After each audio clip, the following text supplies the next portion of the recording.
accept people, be able to talk with people and just understand. Like I saw the need to create a group focused on advocating and supporting neurodivergent women in the tech and cyber fields. Hello, everybody. My name is Angie, also known as Angie Tech Cafe. Today we have a wonderful guest, Nathan Chung. His topic is neurodiversity. I will now pass this on to him. Welcome, Nathan. Yeah, thanks, Angie, for having me on your show. So, hi, hello, my name is Nathan Chung. I'm openly neurodivergent. So, high level, in case anyone was wondering, what is neurodiversity? So neurodiversity is an umbrella framework for various disorders such as autism, ADHD, dyslexia, dyspraxia, Tourette's, and more. Now, consider that while women make up roughly 25 to 30% of the cybersecurity and tech workforce, similarly, like for example, the autism gender ratio, men are often identified as having autism 3 to 4 times more than females. So it's very similar. So you can think of it as just like in cybersecurity and tech, it's male dominant. In the neurodiversity world, it is very similar. Oh, And interesting. that is overall not a good thing because it means that for a lot of women, they need to mask, they need to pretend that they don't have these conditions because they try to get a job, when you go to work, they need to mask and pretend to be normal, try to fit in. But that pretending to be someone else it's exhausting. So often the end result is autistic burnout because essentially you're pretending to be someone else. And Yeah.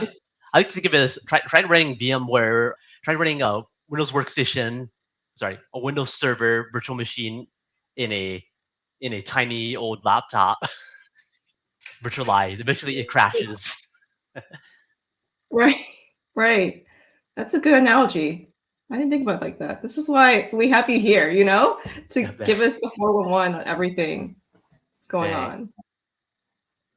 But yeah, so the overall, just in case someone's wondering, how does being neurodivergent affect me? It could affect me in many ways, like being able to make decisions, not be able to get along. Like imagine going to a party and feeling very uncomfortable because for a lot of people like me, you get overwhelmed. There's bright lights, loud music, dozens of people talking to you left and right. It is very overwhelming for a lot of neurodivergent people like me.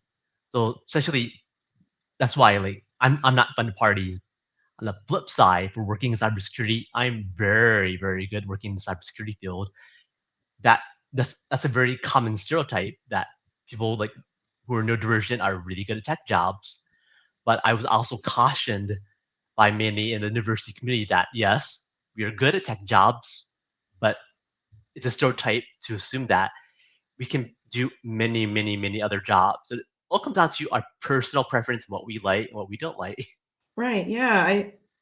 I understand what you're saying because I've worked with folks who are from the neurodiversity community, and I tell them like, "Hey, you're welcome here." Like for example, at Cybersecurity, you're welcome here. We're not gonna judge anybody. All are welcome. So relax and have fun, and let's just learn and grow together. Like that's what I would want to do, even with community coffee tea chats like this. So all are welcome. That's really good that you mentioned that. Considering that overall, it is estimated that roughly half of the tech and cyber workforce are potentially neurodivergent. Think about that, half up to half. But Whew. yet, a lot of women who are neurodivergent, they struggle to get in and to stay in cyber and tech jobs. So the biggest reasons why is lack of support. Because even now, in the 21st century, the medical community, they have stereotypes saying like, if you have these conditions, it only affects white males. So if you don't fall into that bucket, you can't possibly have autism or ADHD. So as a result is a lot of women, a lot of my friends, they struggle to get a diagnosis. Right now in the 21st century, it's very difficult. Like it's wrong. So as a result, a lot of women, they struggle to get a job, they struggle to get acceptance. On top of that, there's also intersectionality because many people who are neurodivergent are also members of the LGBTQIA plus community. And as like Mhm. for I've also talked to a lot. I have a lot of friends and talked to people who are both LGBTQIA plus and neurodivergent, and their journey and their life and their career working in cyber, it's doubly difficult identifying as both. A lot of people don't even talk about that, but Right.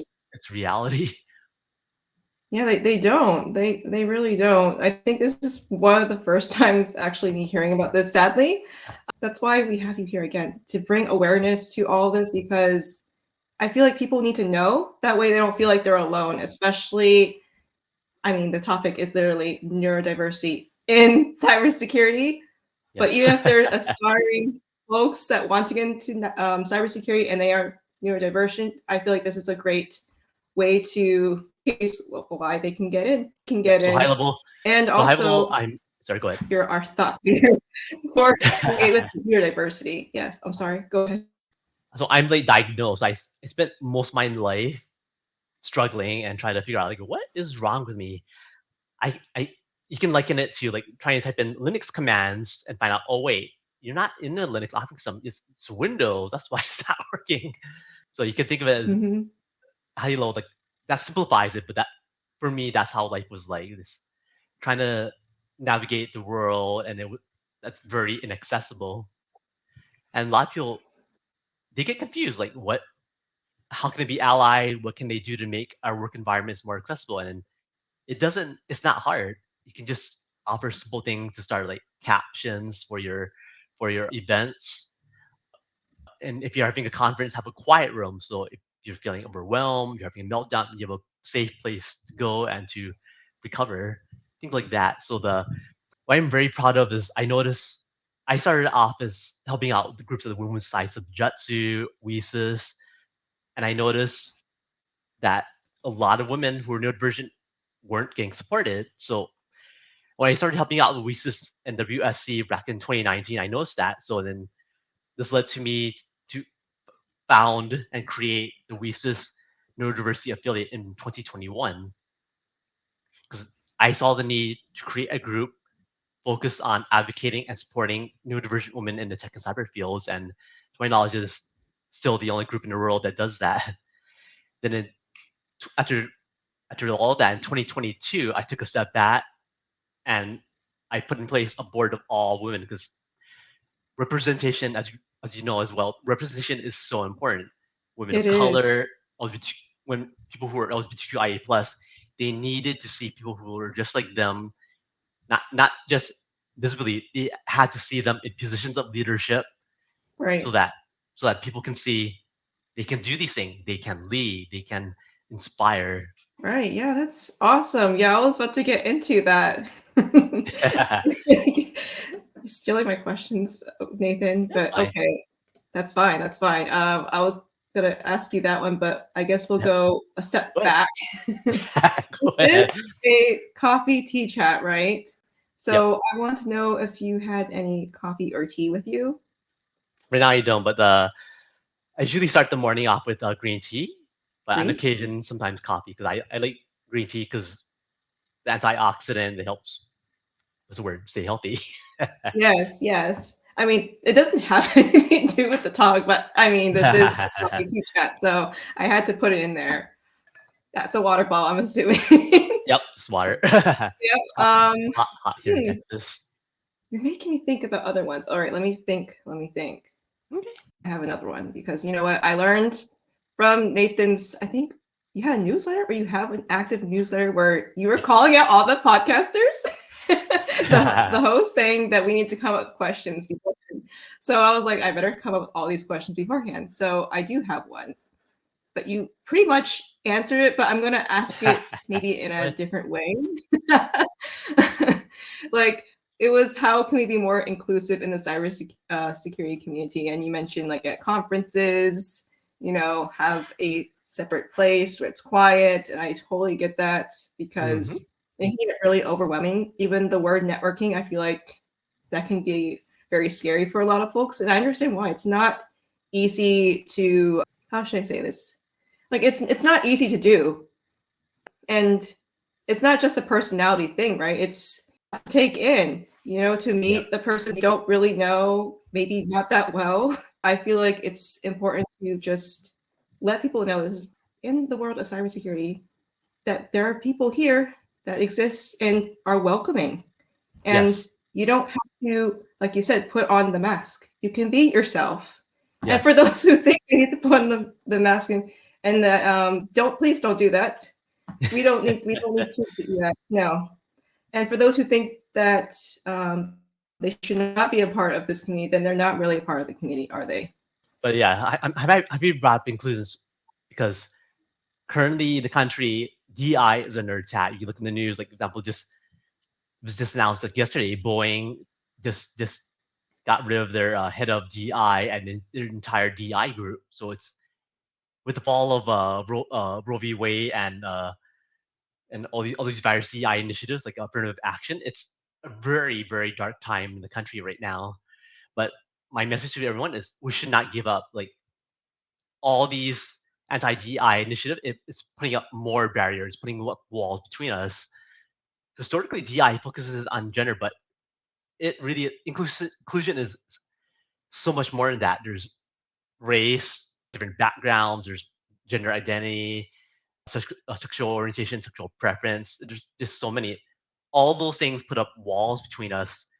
But for true inclusion, we need to break those walls down, break down the barriers, and just get to know people. Just get over the political differences and how you feel about certain global events, and just accept people, be able to talk with people, and just understand instead of I hate you because of you feel about X or because you're part of this political party. How about say Yes. Yeah, having an open mind really does help because you never know who you're going to be with in the future. And again, this is a very small community, cybersecurity. So at one point in time, you're going to run into each other. So yes? might as well just be accepting and being open minded, even if you don't agree with everything, political wise or other things. Be open minded, like hear each other out. It's not that hard. Be kind in this community. It really is not that hard. I think the other important thing, especially right now, if you were in the US, we need to go out and vote. Voting, the US election, especially this year, is perhaps probably going to be one of the most important events in our history right now. Like we need Yes. to make sure, it's important to make your voice heard. One common barrier, especially for people like me with a disability, is the inaccessibility of going to the polling places and using the voting machines. In fact, I'm doing a poll right now on LinkedIn to ask people like how was their experience, and some people are saying, yeah, voting is not accessible for them. Oh my goodness. It's 2024, almost 2025. Yep. You think the times have changed that it would be more accessible to, I don't want to say disabilities, but like, folks in in the community where, it should be accessible to Yes. everybody. My advice to everyone is check out your own individual states accessibility and disability options. Like for example, a friend shared with me that for her, even in Texas, she was able to like drive up in her car, and after checking her ID, they would bring the voting machine out to her along with her ballot, and she was able to vote like right there in the car. If you For certain states, it'll be easy like that, or just mail-in ballots. Things like that. It makes it a little bit more accessible. So there are options. Like people should not assume that if they have a disability, they cannot vote. Everyone, everyone can vote. Right. Yes. Absolutely. I was really shocked at first because I was like, what do you mean there's an issue with voting? I never knew because again, nobody really talks about it. It happens. Definitely agree with you. People need to vote. Everybody deserves a chance to vote because one vote can make a difference, Yes. especially where we are in election season. So don't be afraid to vote. And if you need any help, definitely reach out to the community. I'm trying to think of other questions because, again, I guess this can vary depending on the individual. Because I noticed that even though there is a neurodivergent community, every person is also different, different personality, different style. What is your preferred method of communication? Go ahead. For me, I prefer written because I have a lot of anxiety, so I'm usually not a fun person in person and talking verbally. But my preference is written, like text messages or email. This is easy for me. Interesting, because I feel like it can get a little overwhelming, because Yes. especially with cyber, there's so many messages that go through, Yes. so many emails. And then there's, calls, and I know that can get Yes. that's a whole different conversation. Calls, IMs, Yeah, email, and there's probably more we're not thinking about. I was gonna say that's a lot, right? For even folks in the neurodivergent community, getting a Yes. lot of notifications. I mean, nowadays you can manage it, but it's a lot. And that's your preferred method Yep. Written. Yes. or written. Okay. Interesting. Like I didn't expect it to be that answer because again, it's a lot. You can get a lot throughout the day. Oh, I do have another question. Do you have like a flexible schedule? Are they allow that for you? Yep. Yes. Are you allowed to talk about Yep. it? I, I prefer not to talk about my employer too much, but high level. My current I'm a cybersecurity engineer right now, and I have a version where I can work in the office 3 days a week, but I can work from home 2 days a week. It very much reflects the current state of the market right now, where remote work is fast going away. Like Amazon, they're getting a Yeah, lot of controversy because they want everyone back in the office, back in the office. That's an unfortunate trend now because many people, such as myself with a disability, have benefited very much from working remote. So, right. so when job hunting, people like we're term they need to adjust. Like for me, it Mhm. was a competitive advantage to be able to go to the office. A lot of people absolutely hated that I said that and mentioned that, but if you are Right. looking for a job in cybersecurity and you're able to go to the office, you have a competitive advantage versus someone who does not. Yeah. Yeah. And I know, like you said, I think in one of your newsletters, I'm keeping up. I'm trying to keep up with each one. I don't know if you write them weekly or monthly, but yeah, I'm trying to keep up. And I know that is like one of the most yeah, advantages that you mentioned is to go in person because commuting is not always fun for everybody, Correct. depending on where they It's not live. fun. But if it can help you get your foot in the door and you're like trying to get in, this is a great way. Or even if you're trying to level up in your career, this is another way to get in besides just doing everything remote, even though it can definitely be very convenient for, especially with the neurodivergent community. From what I read in your Absolutely. newsletter, correct me if I'm wrong, but that's what Thanks. I believe I read about. Yep. But overall, like for me, I would still I very much enjoyed working remotely, but lack of a term, we need to adjust. Like cybersecurity budget getting cut. There are fewer jobs available now. A lot of people or recent college graduate, they're having a hard time getting that first job. And I see a lot of people saying they're asking, "Oh, you want to work more remote job, remote?" But it all comes down to what are you willing to do to get that job. Like for me, I was living in Colorado, and when I lost my job, I was unemployed for most of last year, and it's crazy because you hear in the news the cybersecurity skill gap. There are thousands of jobs available. It's virtually Right. it's much more complex than that. I finally saw an article in I can't remember what I think it was called Dark Reading, that group. They finally came out with a very upfront, very honest article of that. Due to cybersecurity budget cuts, there are fewer jobs available. People are getting burnt Mhm. out because they need to actually do multiple jobs. It's very exhausting for Yeah. people. At the same time, there are fewer jobs. Yes. Yes. And I mean, I'm trying to be an optimist here. And like, I'm hoping after the election season that there'll be a whole array of opportunities that are better than where they're at right now. Now, another question I have for you is I mean, it is on job hunting. So, and Sure, you did share a little bit of your perspective, but can you explain even more, like dive a little bit deeper on your perspective? Because I feel like folks should hear about this from your side. So I feel absolutely. like you have a good story. But yeah, I lived in when I was living in Colorado and I lost my job. I knew that due to the job market in Colorado, it was not that great. So I made the conscious decision to move to Texas where there are more jobs, and that helped.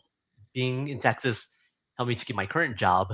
On top of that, some when I look in my crystal ball, I think the job market it will recover. Like interest rates are starting to fall, economy is slowly recovering. So it if you're job hunting, it will get better.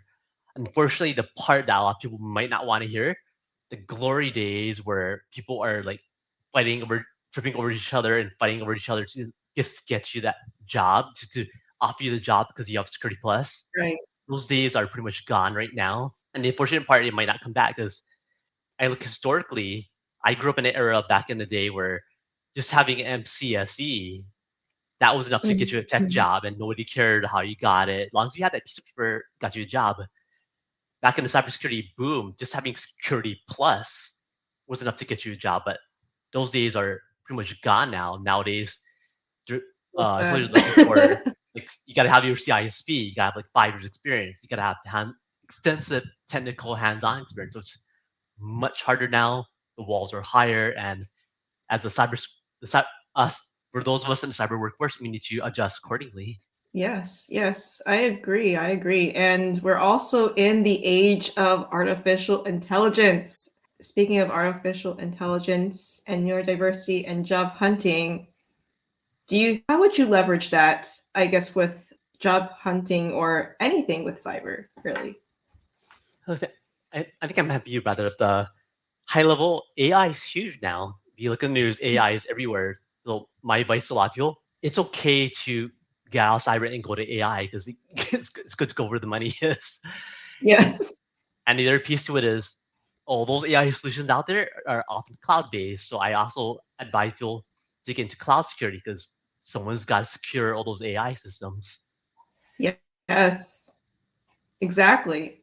And also a lot of people don't understand the economic side of things. Like example, Microsoft and a lot of these big tech companies they're laying off because the perception, the news is AI is taking our jobs away, like Yeah, Skynet and Terminator, but that's not totally true.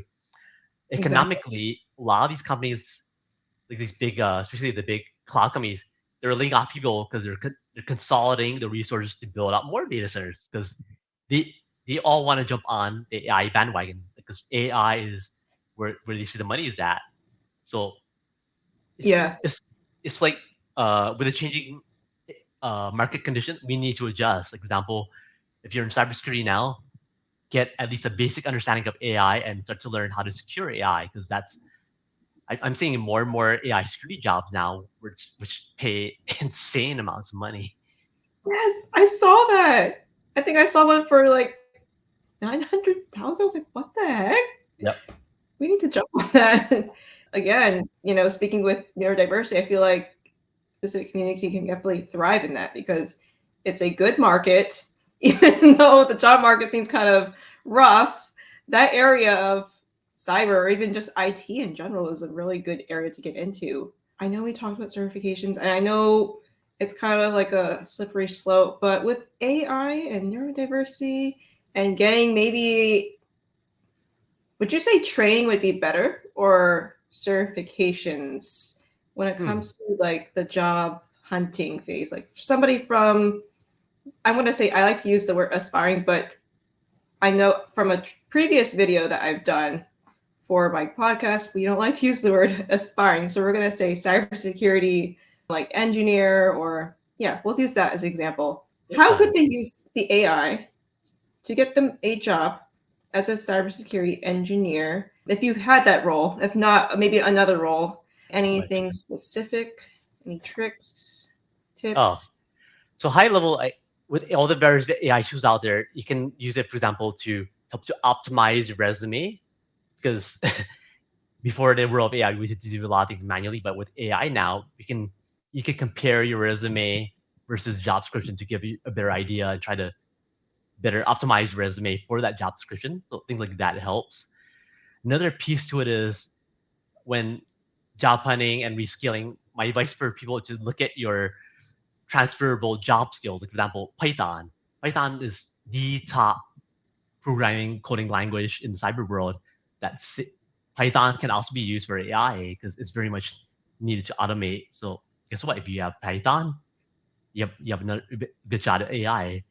That's really good to know because I mean, I'm kind of asking for selfish reasons too. Because back then, before I was a very active on LinkedIn and whatnot, and I was a student at the time, Python was kind of looked down upon, which was kind of funny because they were saying it was so limited, but in cyber it works just fine. Yes, So back to the AI piece you're mentioning. I think the other huge piece of AI's benefits is be able to power assistive technology. Because I'm not sure you're aware, there are a lot of people out there like they can't even use a computer because the right. technologies we use, how we view the world is it like we're fine more or less, but for a lot of people with disabilities, they cannot use the computer. They cannot browse a website because it's similar to security. AI, what that's one of the biggest untapped benefits of AI is it it can help power accessibility tool, which can enable people with disabilities to use the computers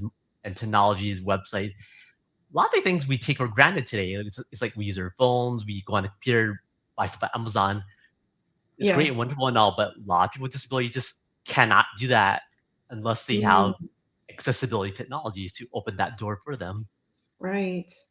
It's so interesting because again, people would think at this point in time we would have, I don't know, like I don't know if you watched that one movie. It was from the 1980s. Back to the Future where they had like the hoverboards Yes. and all that stuff. You think that we have all that right now? Yes. Yes. I That's remember that. what we were predicting, right? From the 1980s up to now, and we're still trying to figure out what Chat GPT is. Yeah. And now they So just came out with a AI powered web search engine. So there's that. yeah, yeah. Accessibility. You'd think that there'd be more accessibility, like even when it comes to like interviews. I know you mentioned how there was a point in time where you tried to ask folks for like a set of questions, and some people just were like either for it or against it. Yes. Any thoughts on that? Yeah. I'm actually happy you brought that up because like people like me, we are people like me with a disability are not that great with the traditional interview process of sitting with you in a room and just trying to convince you to give me a job. It, the big tech companies in particular, they make it very difficult. They essentially put you through a marathon of multiple interviews over like 1 or 2 days. That's exhausting. And in addition to that, Yes. the because I like to describe the interview, the traditional interview process is it's like a social dance. Essentially you got to convince the other person to like you and to hire you. That is a wall for a lot of people like me who struggle with social interaction. So instead, number one, companies can be open to offer accommodations in the interview process. Like, for example, make the interview online. Number two, Mhm. instead of a panel interview with 5 or 6 people, which is very stressful, break it out so you can be interviewed by 1 to 2 people at a time and maybe 2 to 3 interviews per day and spread that out. That makes my life easier and that makes everyone else's lives easier. And also, Right. instead of the traditional interview process where I go through the usual spiel, oh, like why do I want the job? What are my strengths? What are my weaknesses? How about instead give tests like essentially show me and demonstrate your skills. Like that is a much better way to interview people. Let them demonstrate and let them let them show you what they bring to the table. Yeah, I like that approach because yeah, I've definitely been in interviews too for myself where I was like, wait, I thought it was just one person. Like, who are these group of people? And I mean, for anyone watching, that can get really intimidating. Like, I Yes. feel like everything that you're trying to, I don't want to say memorize, but everything you're trying to prove to yourself and to others that you're qualified for the job. It's so nerve wracking. I just remember one Yes. time, I don't know if you had an interview experience where it was like 5 people, but then as I was trying to answer one of the last questions from the interviewers, like 3 more guys just started to come in and just started to talk about whatever. I'm like, this is so distracting. I'm like, is this part of like, is this the norm for cybersecurity interviews? I don't know if you had an experience like that, but it's Yes. just like, yeah. Actually, at the higher level, a lot of people are not even aware that they can request accommodations for the interview. But those are options. For example, when I interviewed for one big tech company, when it came time for the interview, they gave, in the email, they had this big colored button that says, if you need an accommodation interview, just let us know. Just hit that button, let them know what you need. I was blown away because despite all my many years working in tech and cyber, that was the first time I ever saw that. So Wow. it's possible to ask for an accommodation and to get what you need. A lot of people just need to know. Ask ask for it. You have the courage Yeah. to ask for it. Yes. I especially in the United States. I don't know Yes. how it is for other countries, but definitely with the United States, I've learned also the hard way is to ask. You need to ask for what you want. If you want to get this role in cyber per se, I don't know, maybe cloud security, for example. So we mentioned cloud security, Yep. mention your wants and your needs. You'll never know. You might be surprised they'll actually do that for you, but you'll never know unless you ask. And I know that can get really intimidating to even ask because you think you'll be judged differently, or you think, oh, maybe they might not understand. But don't let that imposter syndrome get to you because Mm.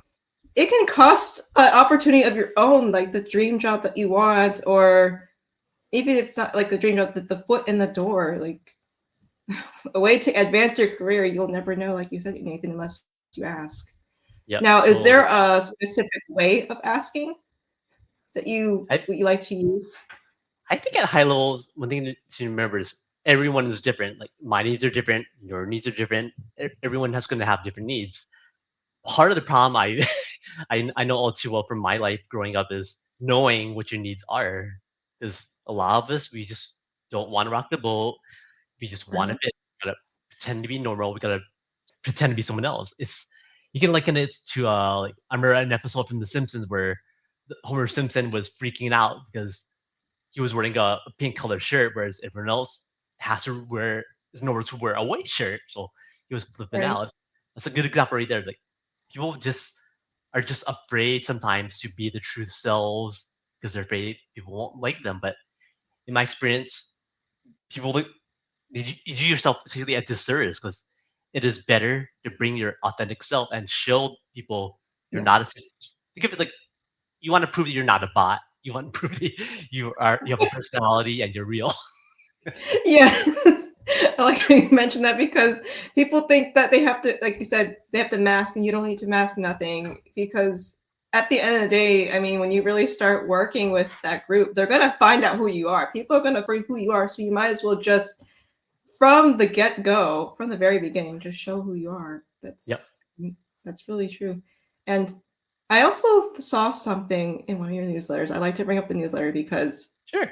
I'm trying to bring some more awareness to folks that he has a newsletter. So check that out. That you referenced Mulan at one point. Ah, yes. So I think one thing that does hold people back from working in the cybersecurity field and whatnot, and even identifying as neurodivergent is the stereotypes and cultural and family barriers. Like growing up, my my parents and the grandparents they expected me to be a doctor or a lawyer, so obviously I failed. I understand that.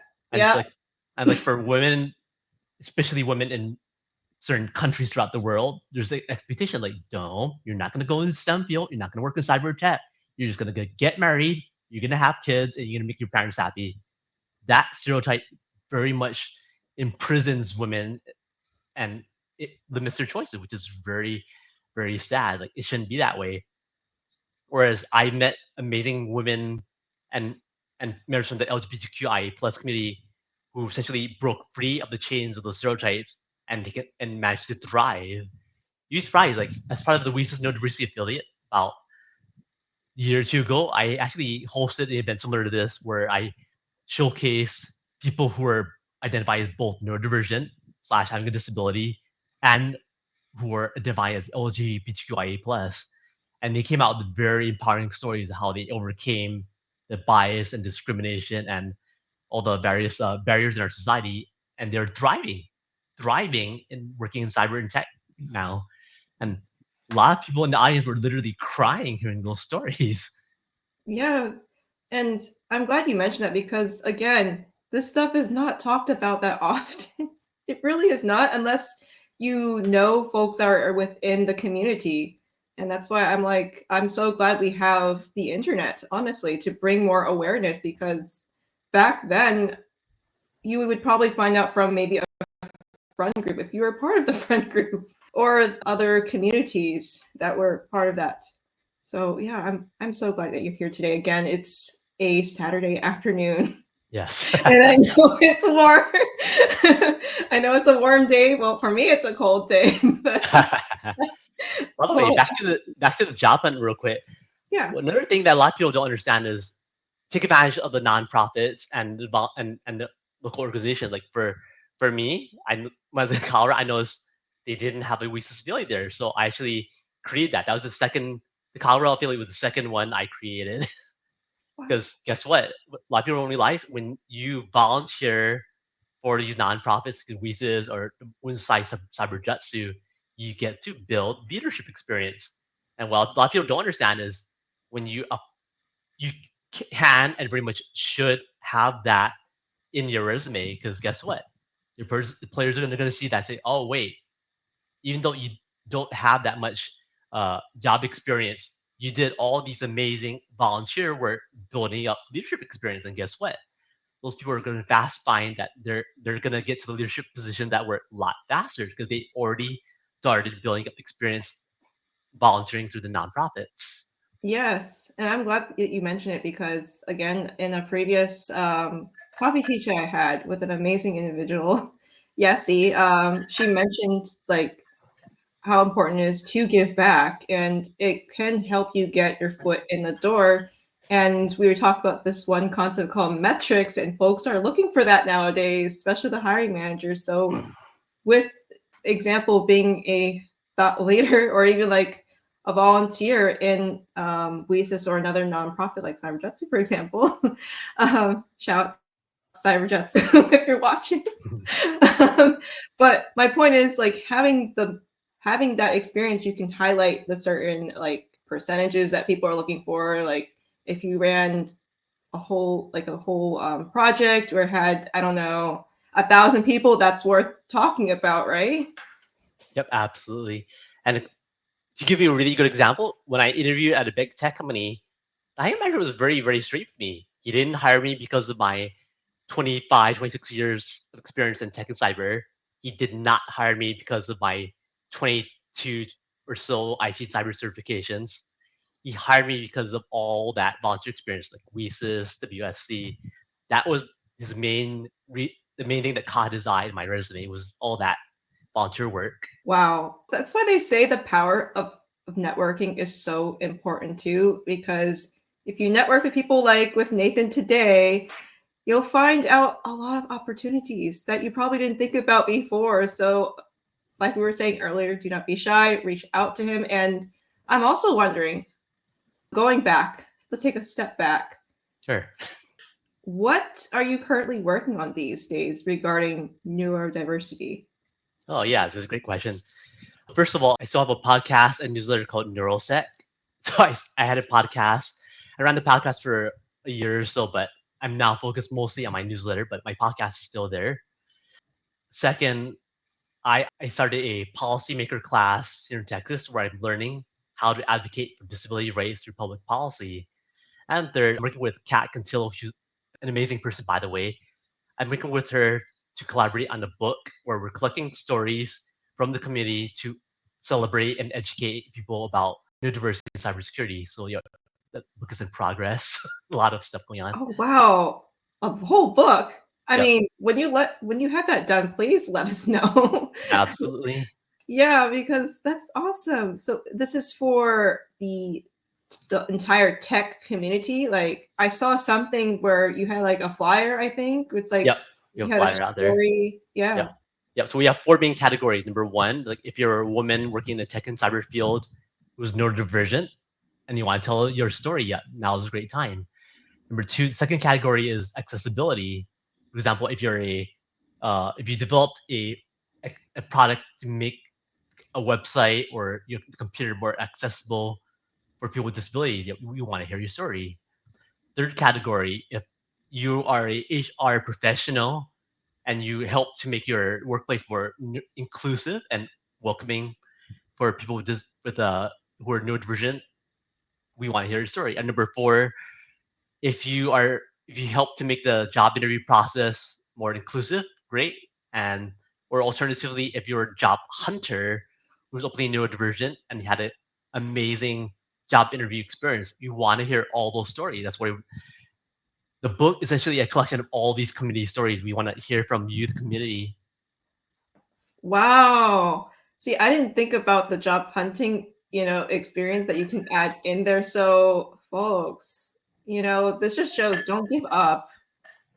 Like, I've seen Nathan go through the challenges, like the ways, but also triumphs too. A lot of triumphs. So I really do appreciate you having you on this show today. And what do you enjoy doing outside the field? Like, how do you wind down? You mentioned that it's important to wind down, self care, and all that. Like, how do you do it? To be honest, with my ADHD brain, it's often like the Energizer Bunny. I often want to do like volunteer work or work my newsletter or just basically help people. And also playing video games to wind down. But it's hard. There's just so much work to do. So like putting down volunteer work is really hard. Yeah, yeah. I was gonna ask you how you did all that, but again, you beat me to the chase each time. I Well, I had feel to like, scale back. Once upon a time, I was on almost a dozen various nonprofit boards and committees, so I had to scale back. wow, wow, and also having like a job and Yes, stuff, full-time job, and then there's personal life too. Okay. yes. I'm still trying to figure that out too with myself. You also brought up a very important point because I just gave a talk at a college here in Texas, and one of the most important things I told them, especially about women in cyber, I've met women who are just afraid or they just don't want to work in the tech and cyber field because they think if you do so, if you work in the field, you cannot have a family, you cannot get married or have a partner and have kids. They think all those things are closed off if you get into the tech or cyber field. And I told them my reply to them is that's false. That because I know many, many, many women who were married to a man or a woman and they have kids, they have a family, and they are thriving working in Yes, tech and cyber. that's true. That's very true. And I know a lot of folks. I would hope so at this point, working with a women's nonprofit, and you have as well. So yeah, that is important points to bring up. Nathan, you're just flooring us all away today. If you want to get to more interesting things, I think there are days where I question like, do am I having an impact?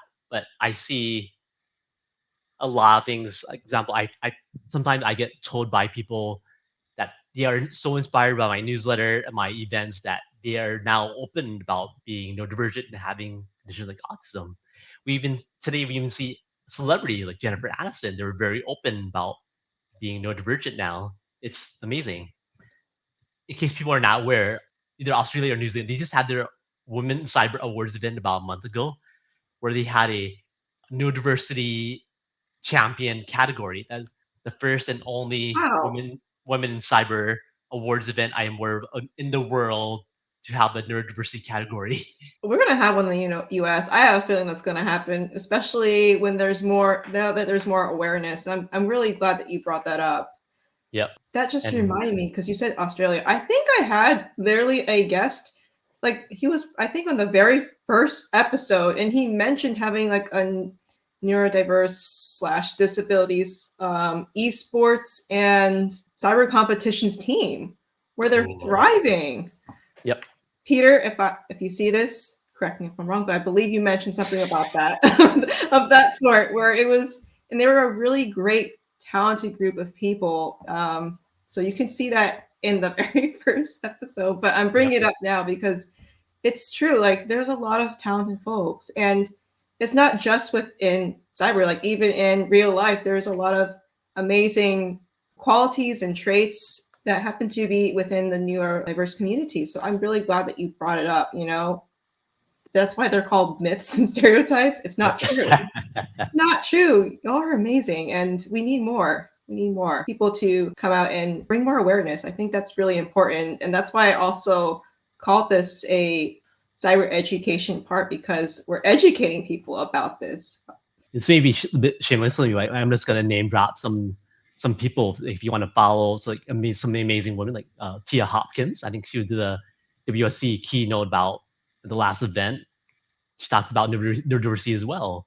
Also, what's her name? Lisa Ventura. She's in Europe. She also talks about neurodiversity. So people think when you think of women like that and look at their struggle and how they get to where they are, it is very inspiring to see a woman thrive despite all the challenges and neurodiversity. Women like that are thriving. Yes, and I like the Sorry, fact that people. yes, I'm sorry, I didn't mean to cut you off. To say, I'm really glad to see more people being able to not be afraid, like you said, speak their mind. Like Yes. it's okay to speak your mind, especially if you have like a good idea, to just say it. It shouldn't be a trivial thing, but again, like you were talking about earlier, there was a lot of trials and tribulations that folks have to triumph and tell themselves that they can do it. Are there like any positive like affirmations or anything that helps you get through the challenges and triumph over it? I just want to know from your perspective. So you can think of as, I think I'm driven that because growing up, I didn't get any support. I really didn't get any support for being neurodivergent. So I think that's why it empowers me more to give back because there's a need. Like, think about it, like we all need a helping hand, and I just like helping people. I noticed that a lot, and I really do appreciate you doing that. One comment to one person, you never know what kind of situation they're going through, can just make their day. And it just shows Yes. how important it is to reach out to people. And I noticed that you've done that a lot online, and I'm assuming in person too. Oh, okay. There is a question for you. So, Wonderful. yeah. Hello, Nathan. Have you played CTFs? Anyone participating in the Dragon CTF today?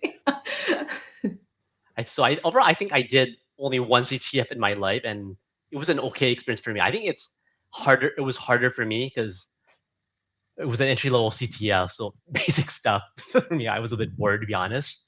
However, like for a lot of people, especially those who are new to the field, who are just getting into the field, a CTF can be very, very beneficial to get to learn skill and have fun along the way. So I very much encourage people to do CTFs. Yep. I mean, I obviously agree 1000%. I'm literally in the middle of a CTF as we are filming this. So afterwards, I will be trying to pop some shells, or for those who don't know that term, it's like pretty much getting the solutions to each challenge. And actually, you know what? This is a good question that to go with this. Do you think there are any, how should I say this, any neurodivergent friendly CTF challenges that you may have seen before? I currentently don't know of any off the top of my head. Sorry. It's okay. You know, I was just thinking about it, like, or do you think there's like because you know what, I learned about this one concept called UX UI UX UI, and it was talking about accessibility a lot. And Yeah, I'm going to relate this to cyber. it's very important. Here's something to think about. One of the greatest things that makes technology and cybersecurity very much inaccessible for a lot of people is the fact that the tools we every day is primarily in the English language. So if English is not your primary language, if you're from another country, that makes it very difficult for people who don't know English. Yeah. And you know, it kind of sucks to say that, because you would think with the world we live in today that, you know, Google Translate and other translator options would be more accessible, more friendly. And I'm a person that speaks different languages. Like I speak Spanish, Korean, and English. Strongest point is going to be English, followed by Korean. I'm half Korean, so Nice. and then Spanish. I'm still learning that. That's a whole other podcast episode. Yeah. But you know, it's hard. It's not easy. Do you think there'd be better ways for folks who are neurodiverse that could use the tools better? Like, what kind of options you think? Like, I'm also asking for selfish reasons as someone Yeah. who's a CF engineer. Off the top of my head, like some screen readers help, but overall, it's similar to security in itself. Like when developing a product or solution, or just kicking off your project, a lot of people don't think of security at the get go. Similarly, people should ideally think of accessibility, like who's going to use your product.